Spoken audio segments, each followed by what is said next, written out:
all set up, ready to go. Gonna be a chest day.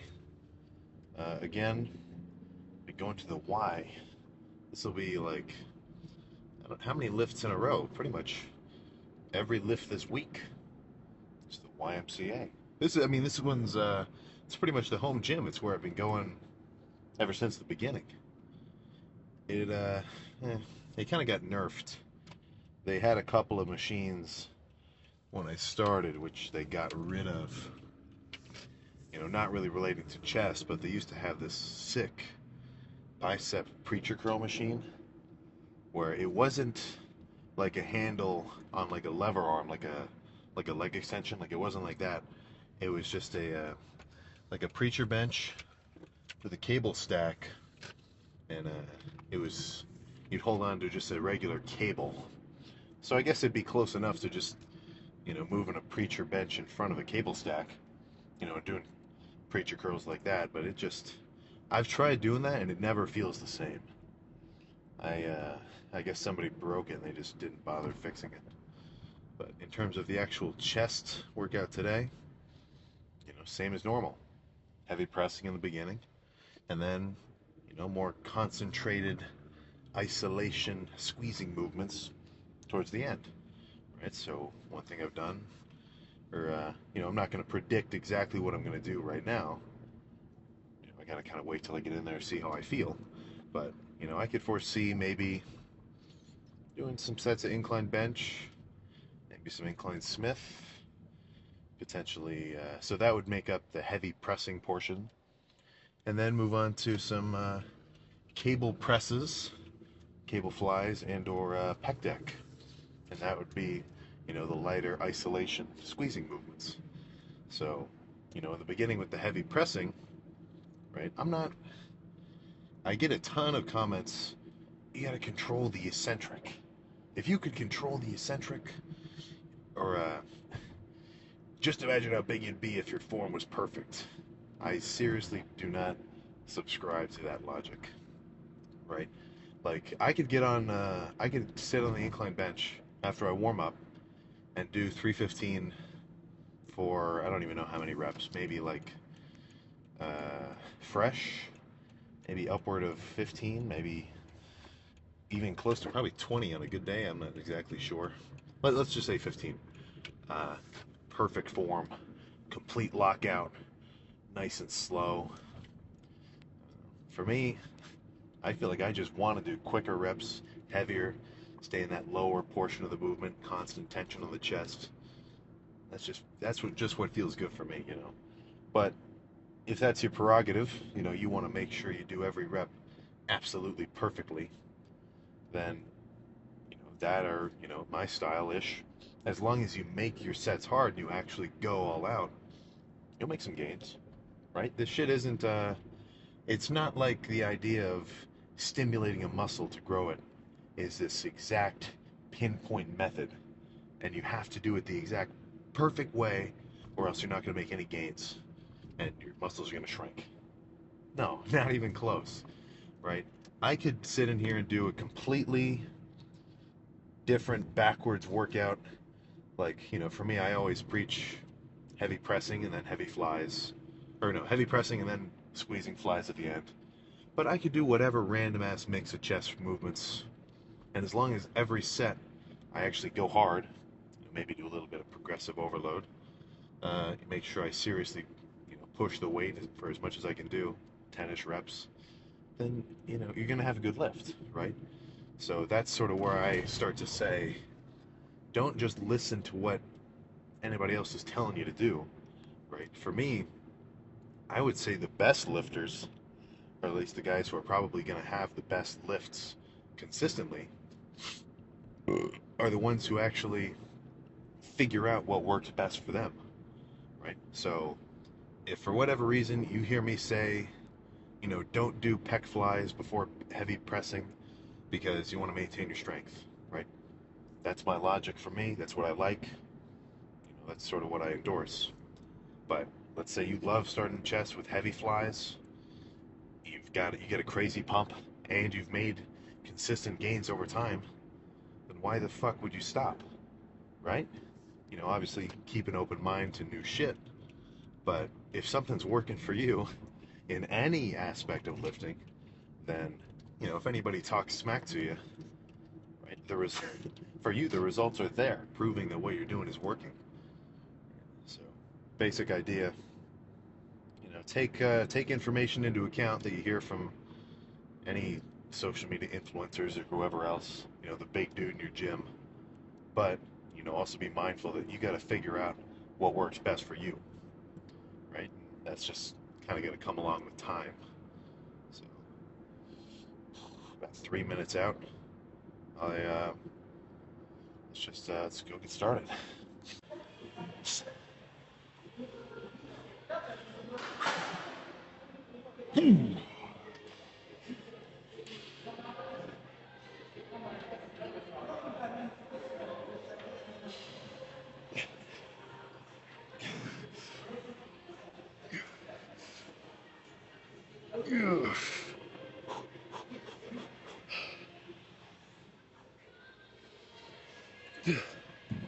Oh, all right, make that into a drop set.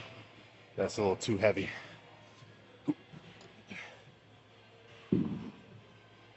I was really hoping for at least 8.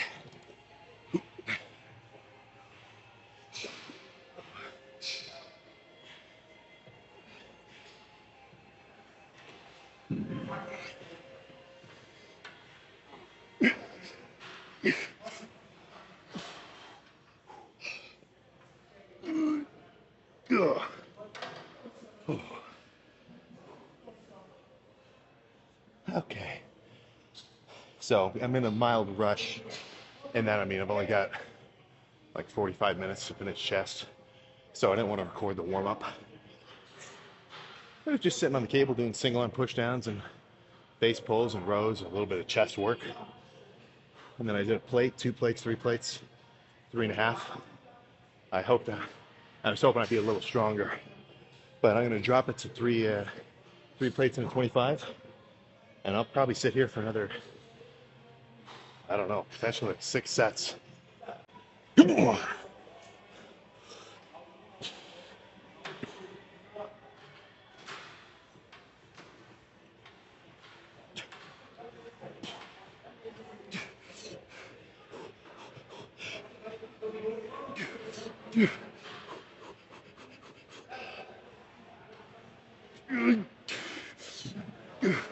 Oh, fuck.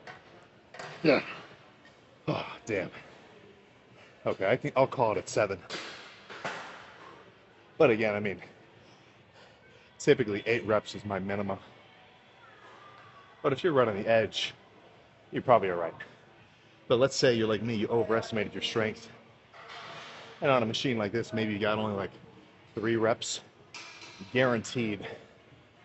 Well, not guaranteed you're not going to get any growth from it, but I'd rather do way more volume. So that's why I'll throw a drop set in after. Now I got to drop to 3 plates.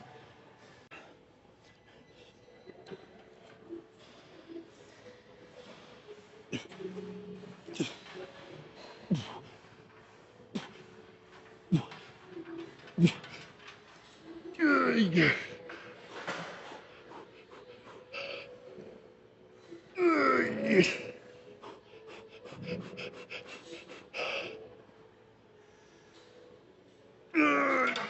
fuck.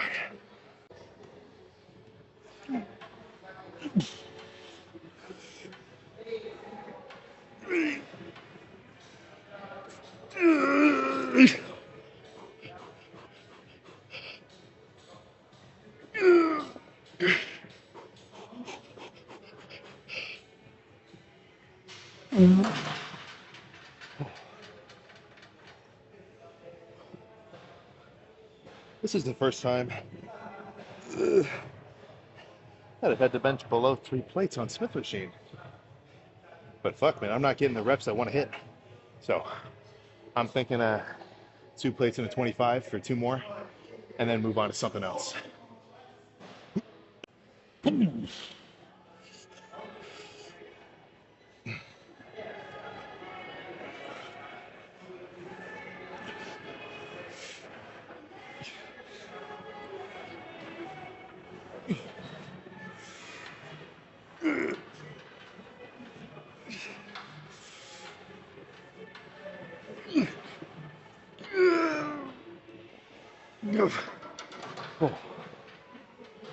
All right, one more of those will be perfect, and then I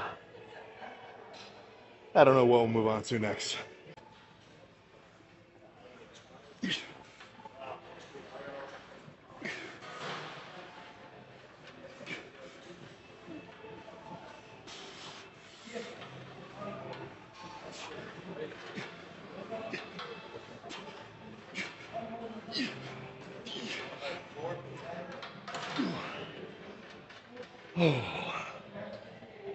Oh, all right, so I'm sure that set warrants explanation in its execution.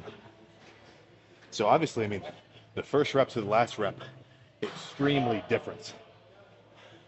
So in my mind, you know, first couple of reps, control them, good squeeze, even more range of motion than I usually do in terms of the top half. But at the end, I mean, I was just fucking bouncing off the chest, like almost not even relying on my chest, like flexing to put the weight back up, almost like stretching it like a rubber band and having it just bounce back. I mean, really the idea was just to go hard. So let's move on to some kind of cable, something. We're already more than halfway done, and it's only been 20 minutes. Out of necessity, because, you know, Planet Fitness, I don't mind lifting in here, but the chest press that they have, like the one where it's like two handles and it's a stack, I don't really love it. So instead of trying to go over there and do that, or just keep spamming Incline Smith, you know, I do kind of preach just doing one movement if it feels really good, but, you know, I still want some variability. So basic setup, if you ever go to Planet Fitness or if you see a cable machine like this, you're going to want to put one of these little weights, ideally the thicker one right here, so you don't fucking you know, penetrate yourself with that little weight pin. And then you get two handles at a shoulder height, maybe a little less. Stick your butt up against this, bend forward, you got a cable chest press. So what I'm really going to focus on is the squeeze at the top. I may only do one set of this, but it's still going to be a good set.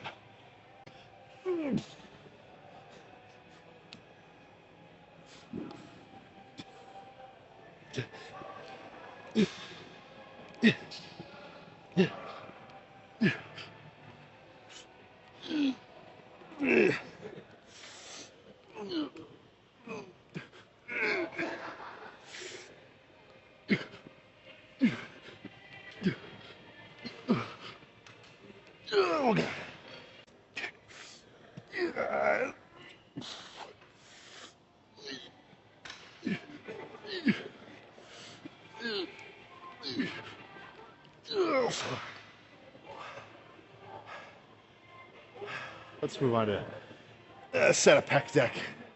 Oh. No, so the pec deck was taken, but now I'm already on. He's leaving now, but I'm already on cables, so whatever. Basic idea, you know, stand right in the middle, all the way out, all the way in. It's pretty basic shit.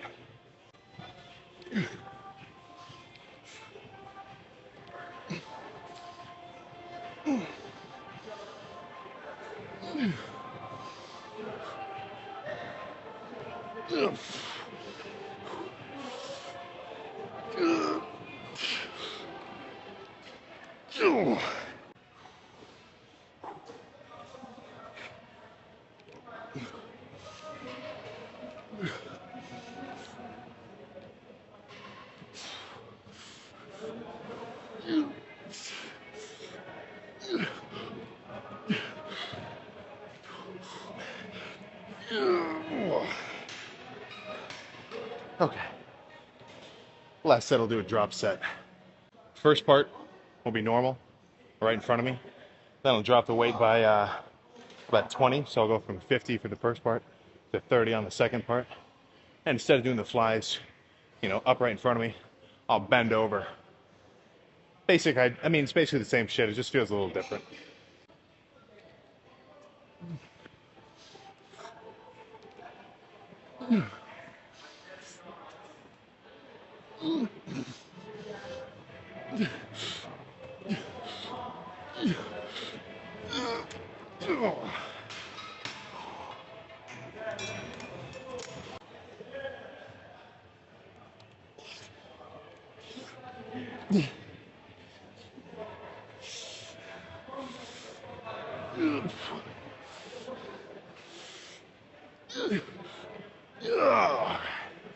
Holy shit. Okay. Oh. Let's just go discuss that during the pump check. Let's get the exposure down a little more. Yeah. Oh, is that even a little too much? You know, have some class. There we go. Okay. So chest, totally thrashed. I'm not even sure I referenced it. Because obviously this isn't the fucking YMCA.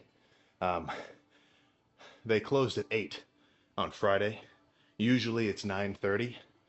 So if I only had the one membership of the Y and none others, if I didn't have the home gym, you know, obviously if all the other gyms were closed, I would just do chest at home. But luckily, good old Planet Fitness, you get the idea. They saved me. I guess I could have drove down to Worthington too for the to the metro. That would have been like 20 minutes. But either way, heavy weights lifted, intense contractions of the pec. You know, I've never been pregnant or given birth. I'm sure you could already tell that, but those are some pretty gnarly contractions. They're really starting to fucking burn. One thing too that's a little bit different in terms of the sensation of the reps was that last drop set. Right? Obviously I'm doing the same thing. It's a fucking fly. But lighter weight bending over like that, something about it, it just feels like only my chest is firing. You know, when I'm doing them up here, I get a little shoulder. Good to throw in some variations. So I kind of wanted to sweat today, so I threw the crew neck on. Let's see if there's a freaky pump underneath. Rhetorical, of course. I know there is. Oh, this is going to be a bitch to put back on. Whew. Oh. Oh, yeah. Oh, freaking yeah. Oh, Jesus. Got some scuzz on me. Haven't worn that sweatshirt before. Yeah, fuck, who gives a shit? All right.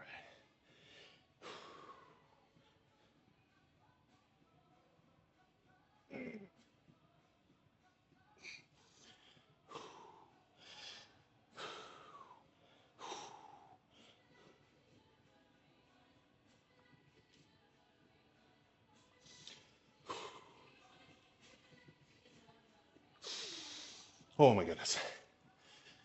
Oh, we're most certainly pumped in the chest department.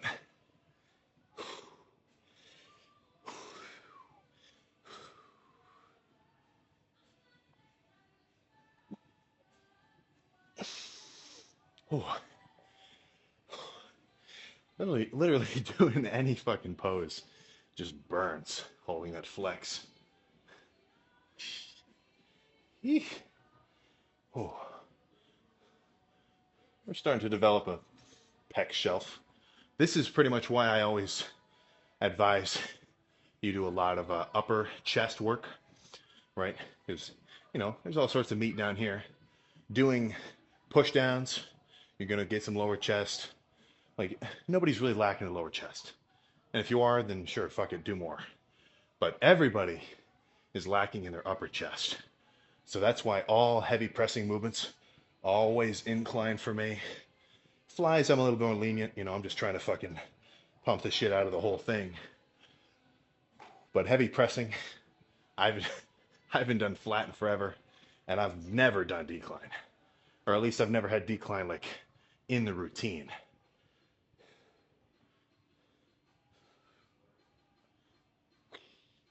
Oh my goodness. Now I'm just sitting here fucking... Dude, yeah, holy crap. It's fucking even like kind of hard to move around. That is a good sign. So, nothing else to say.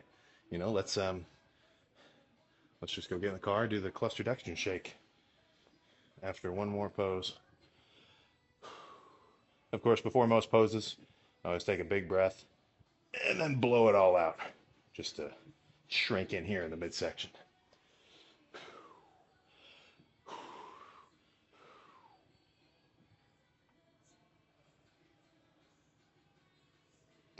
Oh my god.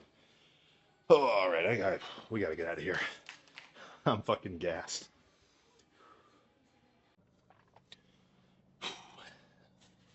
You know what we did today?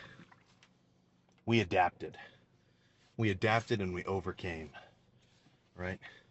Oh no, the Y, they close in 20 minutes. I just pulled up. I didn't freak out. I wasn't freaking. Instantly in my mind, let's go to the Planet Fitness.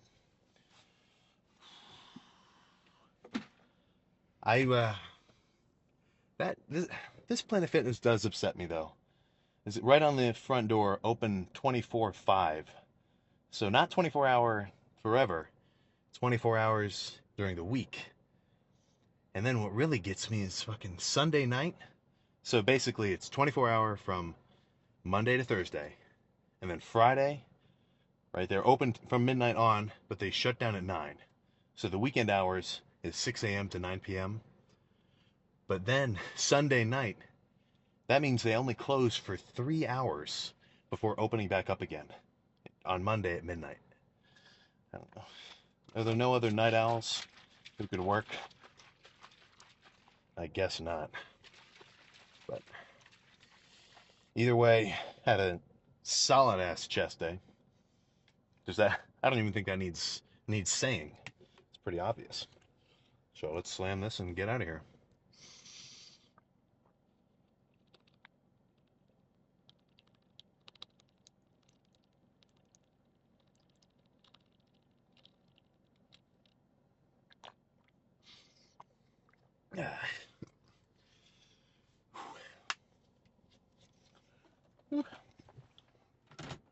Some cluster dextrin, unflavored, straight to the gullet, plus some milk chocolate, hostile protein.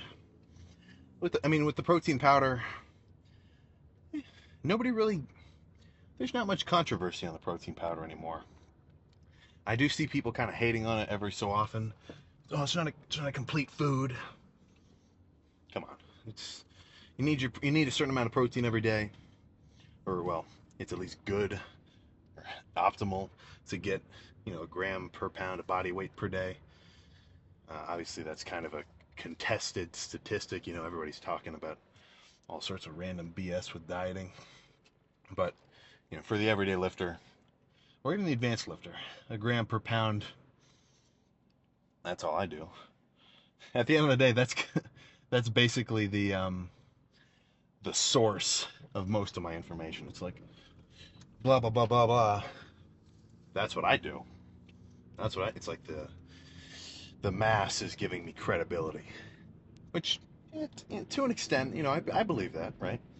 If I go up to two dudes in the gym and I ask them for their chest workout, and one guy is fucking yoked to the gills, and the other guy is just more of a normal lifter, 170 pounder, 180 pounder lean, I may be biased to think the bigger guy might have some more info, right?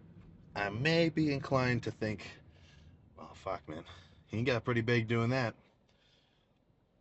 Maybe I should listen. But then again, some people get big doing random ass shit. So, well, again, fucking for the bazillionth time, right? You want to take in information from any source you can get it, but make sure if you apply it to your own training, that it makes sense to you. Right? Don't just do something someone else told you to do it. Then you're just that just seems mindless, right? You'll be able to go harder if you like. I think about this a lot. For me, I like the fact that I pretty much train the way I like. Right? I do the sets that I feel like doing. I don't have a written out routine of a workout that someone else wrote for me. Because for me, being able to go into the gym and do what I know is going to feel good for me, right? Within the constraint of the workout routine that I like, heavy stuff in the beginning, transition towards lighter isolation towards the end. The fact that I can go in and say, okay, Incline Smith is going to feel good. That's what I'm going to do, right? Something about that just lets me, I don't know, I feel like I can go harder, right? I don't really like the idea of just following someone else's routine blindly. Get it? Like, it almost feels like I have a deeper sense of purpose behind each set. Because it's not so much that I'm like looking at a routine and I'm like, oh, okay, I have to finish 3 sets of these and then do 2 drop sets and then yada. It's like, I know this is going to feel good. I know I'm going to be able to go hard. All right, let's hit this set of Incline Smith. Right? You get what I'm saying? Whether you do or you don't, I think there's at least a little bit of a cohesive thought in there. So, plan now. Oh my God, it was my 3rd day of canes in a row. I'm beginning to think, I thought I had a Wendy's addiction. Little did I know. I'm gonna break the streak. Or maybe not, I don't know, it's pretty good. And a caniac, what's that, like 1,800 calories-ish? I think there's no way, it's not 1,800. But it's at least, 1,500. I gotta look it up again. I didn't count my macros yet today. I know what I ate, but I haven't plugged it into my little app. But I'm thinking Chipotle trip, 3 steak and cheese tacos. Honestly, not even so much a meal that I get like for volume. I just kind of like those. Maybe I'll get a bowl too. I'll figure it out. But that'll be the actual post-workout meal. But the instantaneous post-workout calories, carbs primarily from the cluster dextrin. That was the cluster dextrin shake. Whether or not the anabolic window is absolutely necessary to hit, you want to get some food in as soon as you're done lifting, right? You'll be fine if you fucking wait an hour, but in my mind, the best case scenario is going to be as soon as I'm done lifting, replenish all the carbs that I just burned off, right? Try to refill the muscle with some glycogen, intramuscular glycogen, and sarcoplasm, all sorts of shit like that. That's pretty much it. We got a couple more, maybe a week or 2 of the bulk. At this point, it's not necessarily so much that I'm going to gain a pound each week, but I'm kind of just really locking in the weight that I've gained, right? Because, in my first month of the bulk, I went up like 10 pounds, right? But a lot of that weight was just carbs and water, because when I was dieted, I was pretty flat. So if I were to have stopped the bulk after that 1 month, those 10 pounds that I put on, quote unquote put on, they would have just fallen right off me. Right? That's a badass right there, revving his engine. What was I about to say? Yeah, so if you're, it's been a while since I've said this speech. If you're teetering, if you can tell that you've been a little bit plateaued with your training, you just kind of go lift, you go home, you sort of eat whatever you want.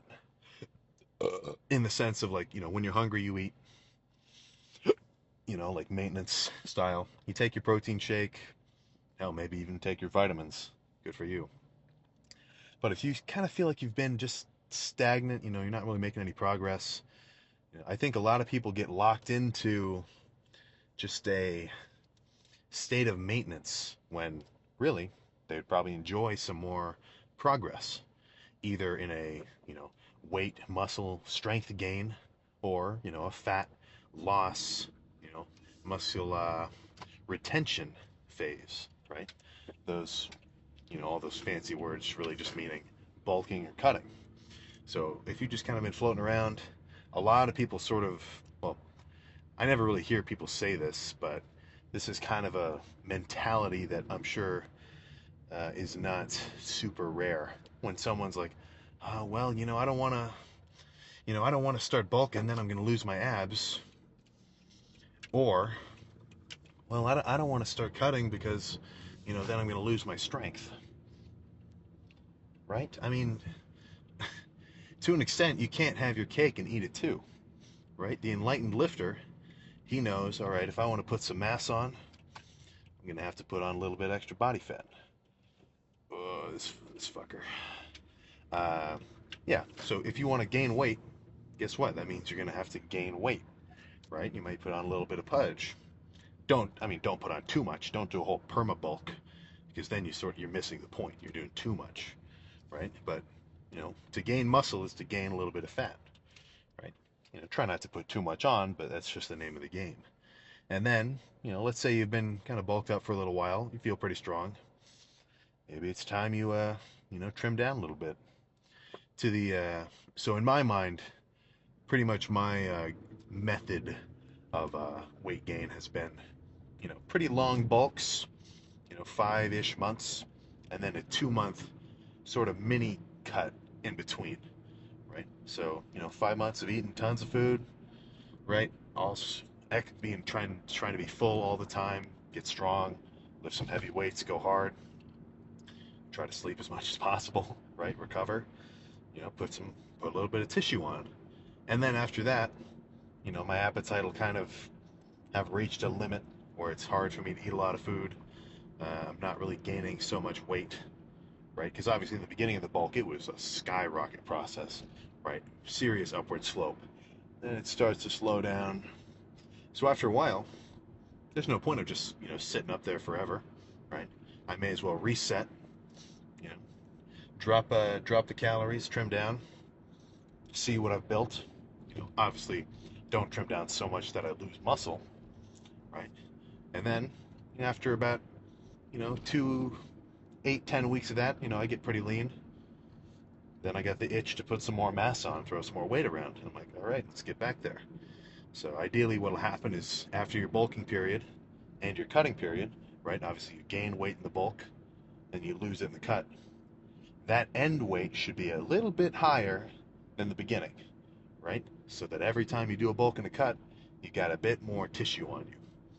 Now, if you're into main gaining, right, sort of eating just calorie maintenance, making sure you hit your protein every day, and just eating as much food as you're hungry for and lifting, I think that'll also put some muscle on slowly over time too. But, I did that for, the first couple of years, but as of late, I've been more so into the bulking and cutting method. Right? So again, you got to figure this shit out for yourself and decide what situation's going to be best for you. And if you don't know, then what's the best way to find out, right? Literally by just fucking trying it, Like if you're afraid of doing it wrong, then you're never going to do it at all, right? Like I was just saying, backtracking to the beginning of either this car talk or the one on the way to the gym today, right? The best fucking lifters are the ones who can figure this shit out for themselves and apply, whatever training methodologies and diet tricks or whatever the fuck else to their own situation and find out what works for them. So, hopefully you got a couple of good points out of that one. That was, I was saying some good stuff today. Sometimes I get a bit of brain fog because, I don't really, I'm sure you kind of picked up on this.